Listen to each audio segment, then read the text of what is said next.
Hello students, how are you. I hope कि आप सभी अच्छे होंगे एंड आप सबका वेलकम है आपके अपने यूट्यूब चैनल एक्सपर्ट ओपिनियन पर।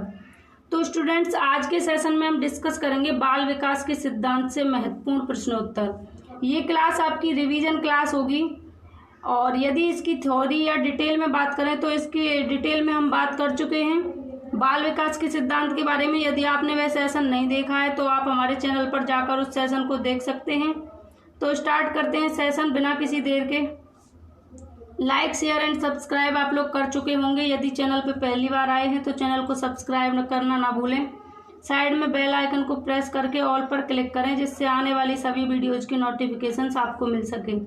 सेशन स्टार्ट करते हैं। पहला क्वेश्चन है आपकी स्क्रीन पर, निम्नलिखित में से कौन सी बहुबुद्धि सिद्धांत की आलोचना है।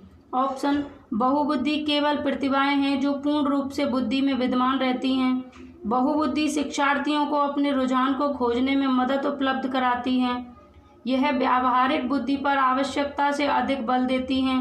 यह अनुभाविक साक्ष्यों को बिल्कुल भी समर्थन नहीं दे सकता। तो देखिए यहाँ पर राइट आंसर हो जाएगा आपका ऑप्शन ए। क्यों हो जाएगा? क्योंकि यहाँ केवल की बात आ गई। यदि केवल नहीं होता, यहाँ सिर्फ इतना होता कि बहुबुद्धि प्रतिभाएं जो पूर्ण रूप से बुद्धि में विद्यमान होती हैं तो ठीक रहता, लेकिन यहाँ पर केवल, यहाँ पर ओनली केवल की बात आ जाए तो वो क्वेश्चन नेगेटिव चला जाता है, इसलिए ऑप्शन ए सही होगा। ठीक है, ये इसकी आलोचना है। नेक्स्ट क्वेश्चन, मानव बुद्धि एवं विकास की समझ शिक्षक डैश को योग्य बनाती है। मानव बुद्धि एवं विकास की समझ शिक्षक डैश को योग्य बनाती है। किसके योग्य बनाती है? शिक्षक को।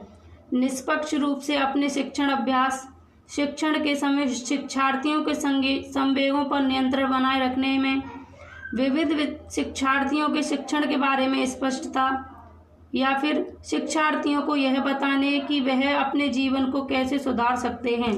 तो देखिए यहाँ पर सटीक आंसर हो जाएगा आपका ऑप्शन सी। मानव बुद्धि एवं विकास की समझ शिक्षक को विविध शिक्षार्थियों के शिक्षण के बारे में स्पष्टता को योग्य बनाती है। ठीक है, यानी कि विविध विद्यार्थी जो होते हैं, विविध शिक्षार्थी होते हैं, उनमें सब में व्यक्तिगत विभिन्नताएं पाई जाती हैं। उनके अकॉर्डिंग प्रत्येक विद्यार्थी के शिक्षण के बारे में शिक्षक समझ सके, ये उसकी बुद्धि और विकास की समझ के बारे में परिचय देती हैं। ठीक है, नेक्स्ट क्वेश्चन, संकल्पनाओं की व्यवस्थित प्रस्तुति विकास के निम्नलिखित किन सिद्धांतों के साथ संबंधित हो सकती है। ऑप्शन, विद्यार्थी भिन्न दरों पर विकसित होते हैं। विकास सापेक्ष रूप से क्रमिक होता है। विकास के परिणाम स्वरूप वृद्धि होती है। विकास विषम जातीयता से स्वायत्तता की ओर अग्रसर होता है। तो यहाँ पर राइट आंसर हो जाएगा आपका ऑप्शन बी, विकास सापेक्ष रूप से क्रमिक होता है। यहाँ संकल्पनाओं की व्यवस्थित प्रस्तुतिकरण से मतलब कि विकास जो है वो सापेक्ष रूप से क्रमिक होता है, क्रम से चलता है। ठीक है, नेक्स्ट, निम्नलिखित में से कौन सा विकास का सिद्धांत है। ऑप्शन, विकास की सभी प्रक्रियाएं अंतर संबंधित नहीं हैं। सभी की विकास दर समान नहीं होती। विकास हमेशा रेखीय होता है। यह निरंतर चलने वाली प्रक्रिया नहीं है। तो यहाँ पर राइट आंसर हो जाएगा ऑप्शन बी, विकास की सभी की विकास दर समान नहीं होती। ये जब हमने डिटेल में डिस्कस किया था बाल विकास के सिद्धांत के बारे में तो आपको बताया था मैंने कि विकास जो होता है उसकी सभी की दर समान नहीं होती। किसी का विकास जल्दी होता है, किसी का देर से होता है। ठीक है, कोई जल्दी बोलना सीख जाता है, कोई देर से, कोई जल्दी चलना सीख जाता है, कोई देर से। तो विकास की जो दर होती है, रेट होती है, वो कभी समान नहीं होती। ठीक है, नेक्स्ट क्वेश्चन, बच्चे के विकास के सिद्धांतों को समझना शिक्षक की सहायता होती है। यदि बच्चे के विकास के सिद्धांतों को शिक्षक समझ ले तो शिक्षक को किसमें सहायता होती है? शिक्षार्थियों की आर्थिक पृष्ठभूमि को पहचानने में, शिक्षार्थियों को क्यों पढ़ाना चाहिए यह औचित्य स्थापित करने में, शिक्षार्थियों की भिन्न अधिगम शैलियों को प्रभावी रूप से संबोधित करने में, शिक्षार्थी के सामाजिक स्तर को पहचानने में। तो यहाँ पर राइट आंसर होगा ऑप्शन सी, शिक्षार्थियों की भिन्न अधिगम शैलियों को प्रभावी रूप से संबोधित करने में। ठीक है, क्योंकि जो शिक्षार्थी होते हैं वो सभी अलग अलग, सभी की रुचि योग्यता, सब अपनी रुचि योग्यता क्षमता में भिन्न भिन्न होते हैं, इसलिए जो शिक्षक है उन शिक्षक को उनकी विभिन्न अधिगम शैलियों को प्रभावी रूप से संबोधित करने में क्या मदद करता है? बाल विकास के सिद्धांत। ठीक है, नेक्स्ट क्वेश्चन, विकास कभी ना समाप्त होने वाली प्रक्रिया है, यह विचार किससे संबंधित है? अंतः संबंध का सिद्धांत, निरंतरता का सिद्धांत, एकीकरण का सिद्धांत, अंतः क्रिया का सिद्धांत। तो विकास कभी ना समाप्त होने वाली प्रक्रिया, यह सिद्धांत आपका ऑप्शन बी निरंतरता का सिद्धांत इससे संबंधित है। यानी कि विकास निरंतर चलता ही रहता है, विकास कभी समाप्त नहीं होता, या कह सकते हैं कि विकास अविरल प्रक्रिया है, सतत प्रक्रिया है। नेक्स्ट, मानव विकास कुछ विशेष सिद्धांतों पर आधारित है, निम्नलिखित में से कौन सा मानव विकास का सिद्धांत नहीं है? ऑप्शन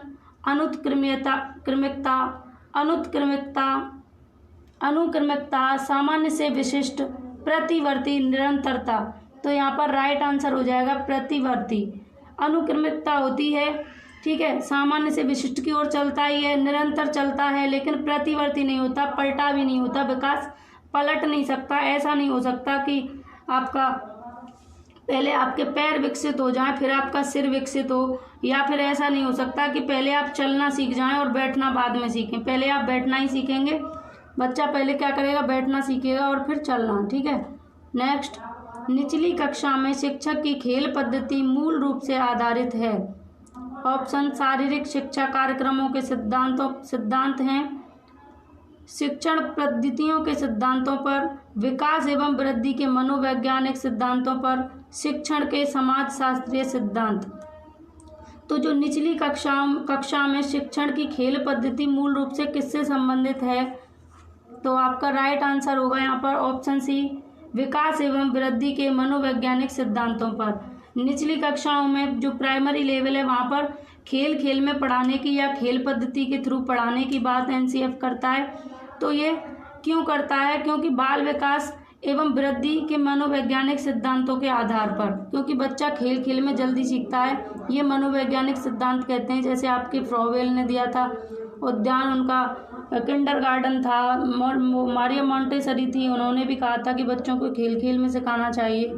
तो ये किस पर आधारित है? मनोवैज्ञानिक सिद्धांतों पर। ठीक है, नेक्स्ट क्वेश्चन, एक शिक्षक को अपने शिक्षार्थियों की क्षमताओं को समझने का प्रयास करना चाहिए, निम्नलिखित में से कौन सा क्षेत्र इस उद्देश्य के साथ संबंधित है? ऑप्शन शिक्षा समाजशास्त्र, सामाजिक दर्शन, मीडिया मनोविज्ञान या शिक्षा मनोविज्ञान। तो यहाँ पर इसका राइट आंसर हो जाएगा ऑप्शन डी, शिक्षा मनोविज्ञान। एक शिक्षक को अपने शिक्षार्थियों की क्षमताओं को समझने का प्रयास करना चाहिए, यह शिक्षा विज्ञान का उद्देश्य है। ठीक है, नेक्स्ट, शिक्षा मनोविज्ञान का उद्देश्य है कि एक शिक्षक को शिक्षार्थियों की क्षमताओं को समझने का प्रयास करना चाहिए कि किस बच्चे की कितनी क्षमता है या वो किस लेवल पर है। फर्स्ट क्लास के बच्चे से आप कहें 25 का पढ़ा सुनाओ तो वह नहीं सुना पाएगा, क्योंकि वह उसके क्षमता के अनुकूल नहीं है। ठीक है, नेक्स्ट क्वेश्चन, शिक्षक बाल मनोविज्ञान के ज्ञान द्वारा बालकों की, शिक्षक जो है वो बाल मनोविज्ञान के ज्ञान के द्वारा बालकों की क्या कर सकता है? ऑप्शन पढ़ेंगे, बुद्धि तथा रुचियों की जानकारी लेकर शिक्षा देता है, प्रकृति को जानकर शिक्षा देता है, आर्थिक स्थिति तथा पारिवारिक स्थिति की जानकारी लेकर शिक्षा देता है। तो स्टूडेंट्स यहाँ पर राइट आंसर ऑप्शन डी हो जाएगा, उपरोक्त सभी। यदि यहाँ पर हमारा सेकंड क्वेश्चन पॉजिटिव नहीं होता, प्रकृति को जानकर शिक्षा देता है, तो हम फर्स्ट के साथ चले जाते और हम थर्ड को छोड़ देते, क्योंकि आर्थिक स्थिति की कोई बात नहीं होती है। लेकिन यहाँ पर फर्स्ट और सेकंड दोनों ऑप्शन पॉजिटिव है, इसलिए हमें उपरोक्त सभी करना पड़ेगा। हम डी के साथ चले जाएंगे, क्योंकि बुद्धि और रुचियों की जानकारी लेकर शिक्षा देता है, ये तो बाल मनोविज्ञान का सबसे ऊपरी उद्देश्य है। ठीक है, नेक्स्ट, शिक्षा मनोविज्ञान एक विज्ञान है मानव व्यवहार का, मानव सिद्धांतों का, शैक्षिक सिद्धांतों का, मानव की व्यक्तिगत विभिन्नताओं का। तो यहाँ पर राइट आंसर होगा आपका ऑप्शन ए, मानव व्यवहार का। शिक्षा मनोविज्ञान किसका विज्ञान है? मानव के व्यवहार का अध्ययन करता है। ठीक है, जब हमने आपको मनोविज्ञान शब्द की उत्पत्ति के बारे में जब बताया था, तो मैंने आपसे कहा था कि जो अब ये मनोविज्ञान है वो अब किसके रूप में पढ़ा जा रहा है? मानव व्यवहार के रूप में। ठीक है, व्यवहार विज्ञान के रूप में। नेक्स्ट क्वेश्चन, बाल विकास का कौन सा सिद्धांत यह बताता है कि शारीरिक विकास की दृष्टि से पिछड़े बालक संवेगात्मक, सामाजिक एवं बौद्धिक विकास में उतने ही पीछे रह जाते हैं? ऑप्शन परस्पर संबंध का सिद्धांत, विकास क्रम की एकरूपता का सिद्धांत, एकीकरण का सिद्धांत, विकास की दिशा का सिद्धांत। तो देखो, बाल विकास का कौन सा ऐसा सिद्धांत है जो ये कहता है कि शारीरिक विकास की दृष्टि से पिछड़े बालक जो होते हैं वो संवेगात्मक एवं सामाजिक या बौद्धिक विकास में भी उतने ही पिछड़ जाते हैं। तो यहाँ पर राइट आंसर हो जाएगा ऑप्शन ए, परस्पर संबंध का सिद्धांत। ज़्यादा डिस्कस नहीं करेंगे क्योंकि डिटेल में आपको पढ़ा दिया गया है। यदि आपने वैसे ऐसा नहीं देखा है तो आप जाकर देख सकते हैं। परस्पर संबंध का सिद्धांत ये कहता है कि यदि बच्चा किसी एक पर्टिकुलर एक क्षेत्र में यदि पिछड़ जाता है तो उसके सारे विकास के क्षेत्र सभी प्रभावित होते हैं, चाहे वो सामाजिक हो, बौद्धिक हो, संवेगात्मक हो या फिर भाषाई हो, कोई भी हो। यदि बच्चे का शारीरिक विकास ठीक नहीं है तो उसका मानसिक विकास बिगड़ना है, ये तय है, क्योंकि परस्पर संबंध का सिद्धांत ये कहता है कि सभी विकास एक दूसरे से अंतर संबंधित हैं। नेक्स्ट क्वेश्चन, मनोविज्ञान शिक्षा के क्षेत्र में सहायता देता है तथा बताता है कि शिक्षा के कौन कौन से उद्देश्य निर्धारित हैं, शिक्षा के आदर्शों का निर्माण कैसे करें, शिक्षा के उद्देश्यों की पूर्ति कहाँ तक संभव है। ऑप्शन डी, शिक्षा के उद्देश्यों का निर्धारण किस प्रकार किया जाए। तो जो मनोविज्ञान शिक्षा के क्षेत्र हैं वो सहायता देते हैं तथा बताते हैं, क्या बताते हैं? तो ऑप्शन सी यहाँ पर सही हो जाएगा, शिक्षा के उद्देश्यों की पूर्ति कहाँ तक संभव है। मनोविज्ञान शिक्षा के क्षेत्र ये बताते हैं कि जो शिक्षा के उद्देश्य हैं उनकी पूर्ति कहाँ तक संभव है। ठीक है, नेक्स्ट क्वेश्चन, निम्नलिखित में से कौन बालक के विकास को प्रभावित करने वाला आंतरिक कारक है? बुद्धि, शारीरिक कारक, शारीरिक कारण, आनुवांशिक गुण।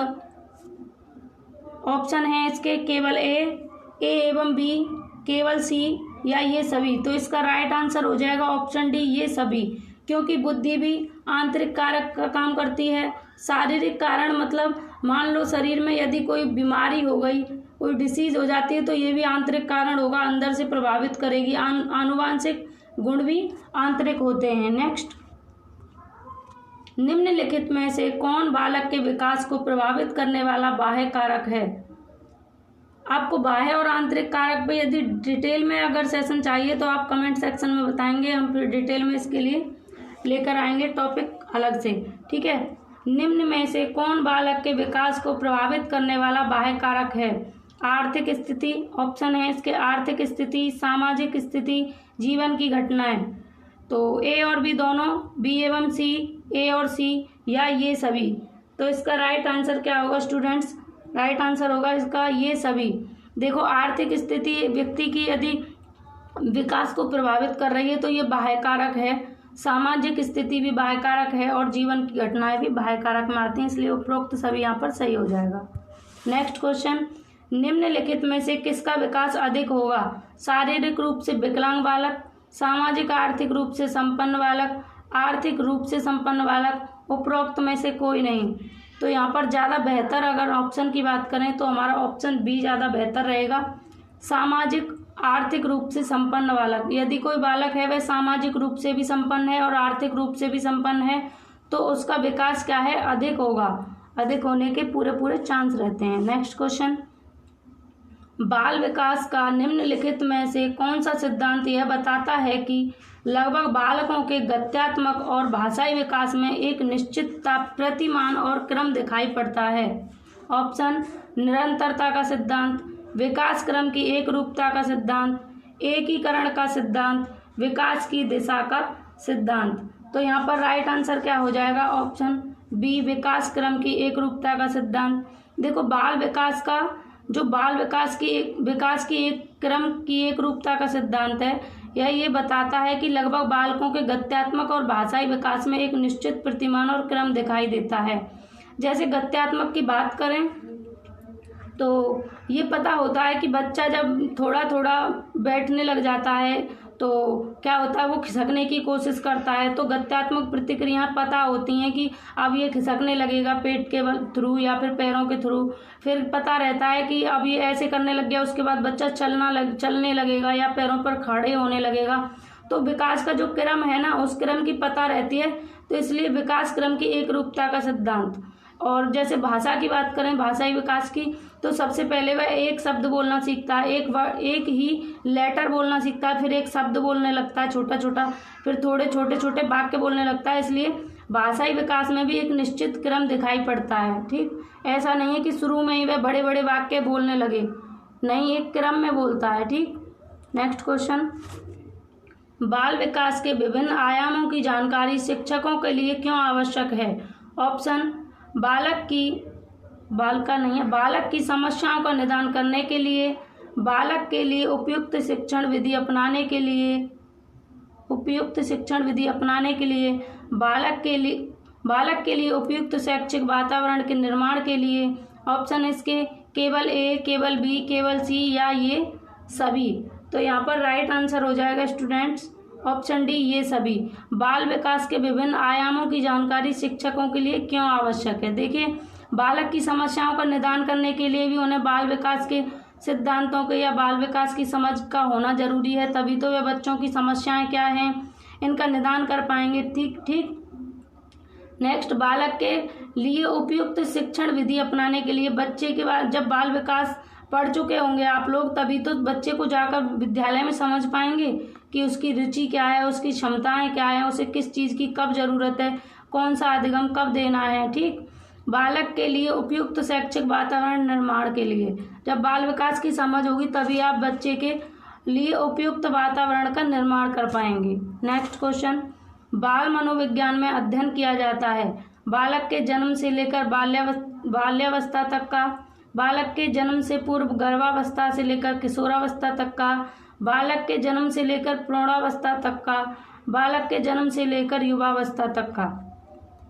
तो यहाँ पर राइट आंसर हो जाएगा ऑप्शन बी, बालक के जन्म से पूर्व गर्भावस्था से लेकर किशोरावस्था तक का। तो बाल मनोविज्ञान में किसका अध्ययन किया जाता है? यानी कि गर्भावस्था से लेकर किशोरावस्था तक बाल मनोविज्ञान में अध्ययन किया जाता है। ठीक, नेक्स्ट क्वेश्चन, बाल मनोविज्ञान का अध्ययन निम्न में से किसके लिए सर्वाधिक आवश्यक है? ऑप्शन, माध्यमिक शिक्षा के लिए, विश्वविद्यालय शिक्षा के लिए, प्राथमिक शिक्षक के लिए, उपरोक्त सभी के लिए। तो यहाँ पर राइट आंसर हो जाएगा ऑप्शन सी, प्राथमिक शिक्षक के लिए। बाल मनोविज्ञान का अध्ययन निम्न में से किसके लिए सर्वाधिक आवश्यक है? तो प्राथमिक शिक्षक के लिए। बाल मनोविज्ञान किस स्तर के शिक्षक के लिए ज़्यादा जरूरी है? प्राथमिक स्तर के शिक्षक के लिए। ठीक है, क्योंकि छोटे छोटे बच्चे होते हैं, उनकी प्रत्येक ज़रूरत को समझना, उनके इंडिविजुअल डिफरेंसेस के अकॉर्डिंग उन्हें शिक्षित करना शिक्षक के लिए तभी संभव होगा जब वे बाल मनोविज्ञान का अध्ययन कर चुके होंगे।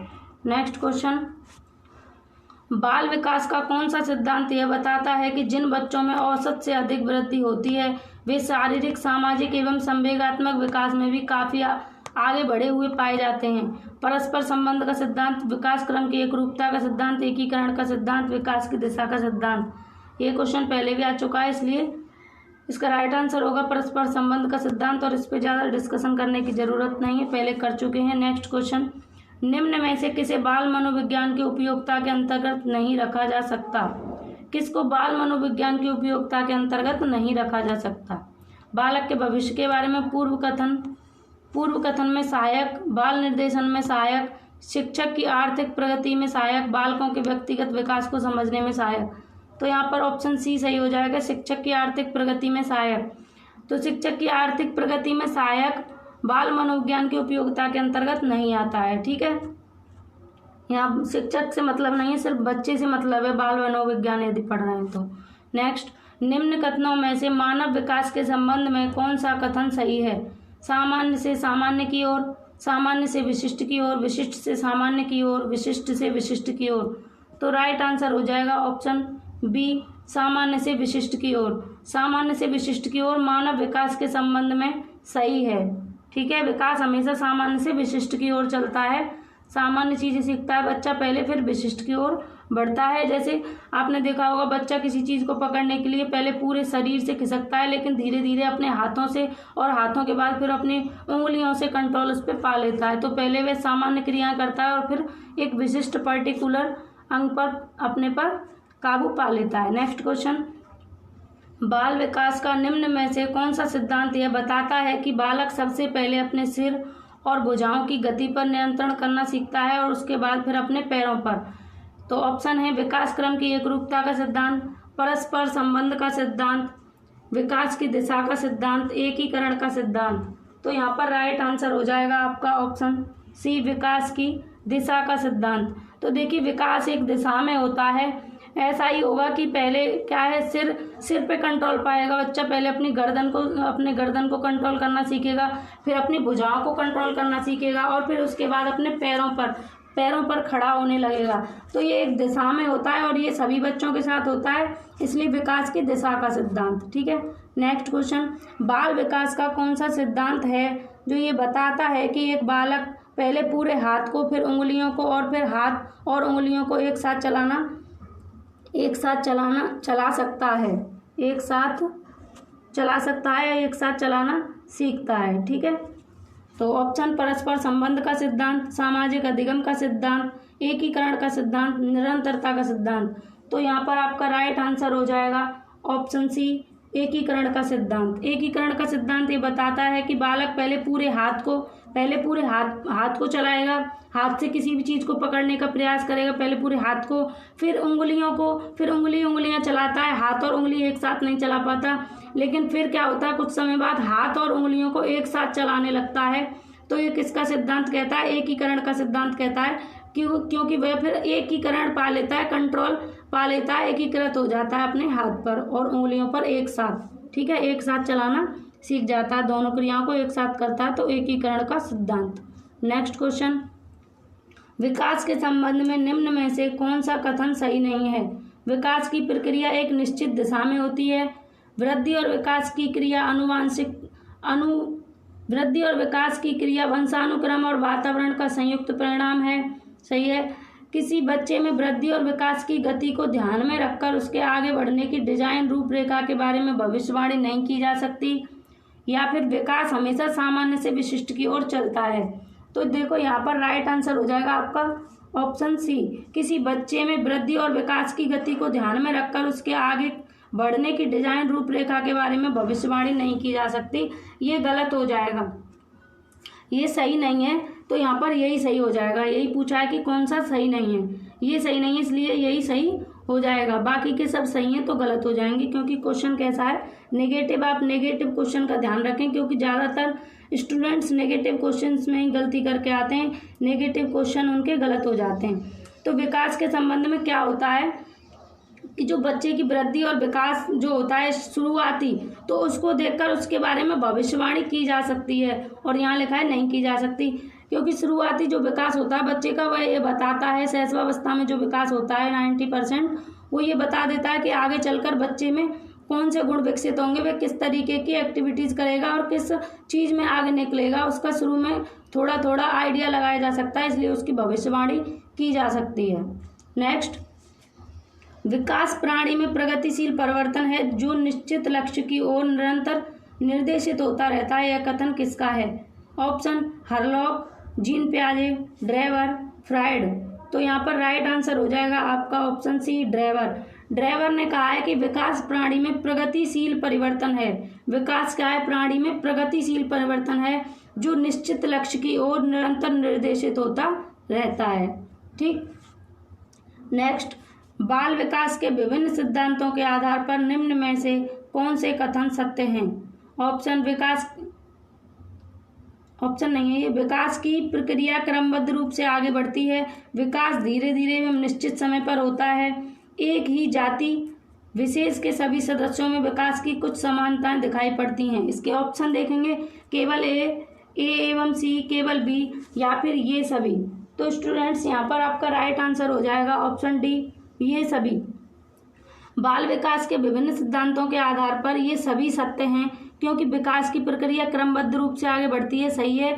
विकास धीरे धीरे एवं निश्चित समय पर होता है, ये भी सही है। जिस स्टेज पर विकास संभव होगा उसी स्टेज पर होगा, उससे पहले नहीं होगा।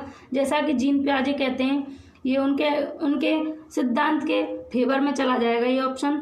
एक ही जाति विशेष के सभी सदस्यों में विकास की कुछ समान विशेषताएं दिखाई देती हैं, ये भी सही है। इसलिए यहाँ पे आपका ये सभी ऑप्शन सही हो जाएगा। नेक्स्ट क्वेश्चन, बाल विकास का निम्न में से कौन सा सिद्धांत यह बताता है कि बालकों का विकास उनकी वैयक्तिकता के अनुरूप होता है? ऑप्शन वैयक्तिक अंतर का सिद्धांत, निरंतरता के सिद्धांत, विकास क्रम की एकरूपता का सिद्धांत, परस्पर संबंध का सिद्धांत। परस्पर संबंध का सिद्धांत। तो यहाँ पर राइट आंसर हो जाएगा ऑप्शन ए, वैयक्तिक अंतर का सिद्धांत। बाल विकास का वैयक्तिक अंतर का सिद्धांत ये बताता है कि बालकों का विकास उनकी वैयक्तिकता के अनुरूप होता है। वैयक्तिक अंतर का मतलब है कि प्रत्येक बच्चे में अब उसकी शारीरिक, मानसिक, उसकी सभी जो प्रतिक्रियाएं, क्षमता, रुचि, इंटरेस्ट, सभी चीज़ों में वह अलग अलग होता है। यदि आपने ट्विंस बच्चे भी देखे होंगे, जुड़वा बच्चे देखे होंगे, एक माँ बाप के बच्चे भी देखे होंगे, तो उनमें भी समानता नहीं मिलेगी आपको। उनमें भी कुछ गुण ऐसे दिखाई देंगे जो दोनों में भिन्न होंगे। तो वो क्या होते हैं? इंडिविजुअल डिफरेंसेस होते हैं, वैयक्तिक अंतर होते हैं जो सभी में होते हैं। इस संसार में कोई भी दो लोग बिल्कुल समान नहीं हो सकते। ये वैयक्तिक अंतर का सिद्धांत कहता है। नेक्स्ट क्वेश्चन, बालक के व्यक्तित्व के सर्वांगीण विकास के लिए यह आवश्यक है कि उसके डैश की जानकारी शिक्षक को हो? मित्रों, व्यवहार, ज्ञान, कक्षा के साथियों। तो यहाँ पर राइट आंसर हो जाएगा आपका ऑप्शन बी, व्यवहार। बालक के व्यक्तित्व के सर्वांगीण विकास के लिए यह आवश्यक है कि उसके व्यवहार की जानकारी शिक्षक को हो। यदि उसके व्यवहार की जानकारी शिक्षक को होगी तो बालक के व्यक्तित्व का वह सर्वांगीण विकास करने में उसकी सहायता करेंगे। ठीक है। नेक्स्ट क्या है? 30 क्वेश्चन है आज के इस प्रैक्टिस सेट में आपके लिए। ये सेशन यहीं पर समाप्त होता है, फिर मिलेंगे किसी नए टॉपिक के साथ। आज के लिए इतना ही। यदि सेशन पसंद आया हो तो सेशन को लाइक शेयर एंड सब्सक्राइब करेंगे। एंड सेशन खत्म करने से पहले एक बार बोलेंगे सभी राधे राधे।